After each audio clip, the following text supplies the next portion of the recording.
বহাগী উৎসৱ উদযাপন সমিতি মালৈবাৰীৰ উদ্যোগত ২৭ সংখ্যক ৰঙালী উৎসৱ ২০২৪ মালৈবাৰী মালৈক্ষেত্ৰ কামৰূপ মহানগৰ অসম দিনাংক ৬ বহাগ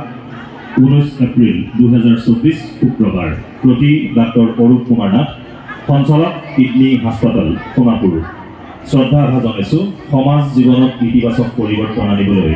আপুনি আধুনিক চিকিৎসা ক্ষেত্ৰখনত নিষ্ঠাৰে খোজ দি প্ৰতিনিয়ত পালন কৰে দায়িত্ব সমান্তৰালভাৱে সমাজৰ দুৰ্গতজনৰ ক্ষেত্ৰতো আপুনি নিৰন্তৰ সেৱা আগবঢ়াই থকাৰ বাবে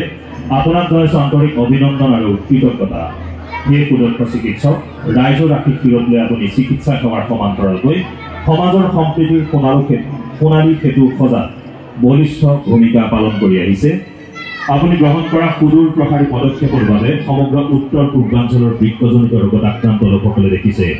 আশাৰ ৰেঙনি জনগণৰ সেৱাৰ মনোভাৱেৰে বিশাল পৰিমণ্ডল এটা গঢ়ি তুলিবলৈ সক্ষম হোৱাৰ সুবাদতে আপোনালৈ বহাগী উৎসৱ উদযাপন সমিতি মালৈবাৰীৰ তৰফৰ পৰা আমি জনাইছোঁ আন্তৰিক কৃতজ্ঞতা আৰু অভিনন্দন ঈশ্বৰে আপোনাক লগতে পৰিয়ালটিক প্ৰদান কৰক কৰ্মময় দীৰ্ঘ জীৱন শ্ৰদ্ধাৰে পবিত্ৰ কুমাৰ দাস সভাপতি অনিল শৰ্মা সুৰেন দাস উপ সভাপতিদ্বয় নৱজ্যোতি কলিতা কন্ত্ৰী মুখ্য সম্পাদক ৰাজীৱ দাস দিগন্ত দাস সম্পাদকদ্বয় মই সভাপতি মহোদয়ক শ্ৰদ্ধাৰ নাথদেৱক সম্বৰ্ধনা পত্ৰখন আগবঢ়াবলৈ অনুৰোধ জনাইছোঁ ইয়াৰ পাছতে মই শ্ৰদ্ধাৰ নাথদেৱক বন্তি প্ৰজ্বলন কৰি আজিৰ মঞ্চ আনুষ্ঠানিকভাৱে মুকলি কৰিবলৈ অনুৰোধ জনাইছোঁ বিচাৰিছোঁ যে বৃহত্তৰ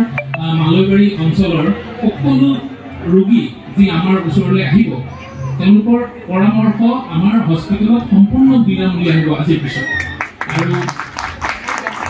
আমি চেষ্টা কৰি যাম যাতে আপোনালোকৰ আশীৰ্বাদেৰে আমি আগবাঢ়ি গৈ থাকিলে আৰু আপোনালোকক আমি সহায় কৰিব পাৰিম আৰু বিনামূলীয়া পৰামৰ্শ সম্পূৰ্ণ বিনামূলীয়া হোৱাৰ লগতে পৰীক্ষা নিৰীক্ষা আৰু অস্ত্ৰোপচাৰ আদিতো আমি বিশেষ ৰেহাইৰ ব্যৱস্থা কৰিবলৈ আমি মনস্থ কৰিছোঁ গতিকে আমাক আশীৰ্বাদ কৰিব আৰু আজিৰ এই বিহু মঞ্চ মুকলি হৈছে বুলি মই ঘোষণা কৰিছোঁ আৰু মোক এই সন্মানখিনিত যচাৰ কাৰণে এই বহাগী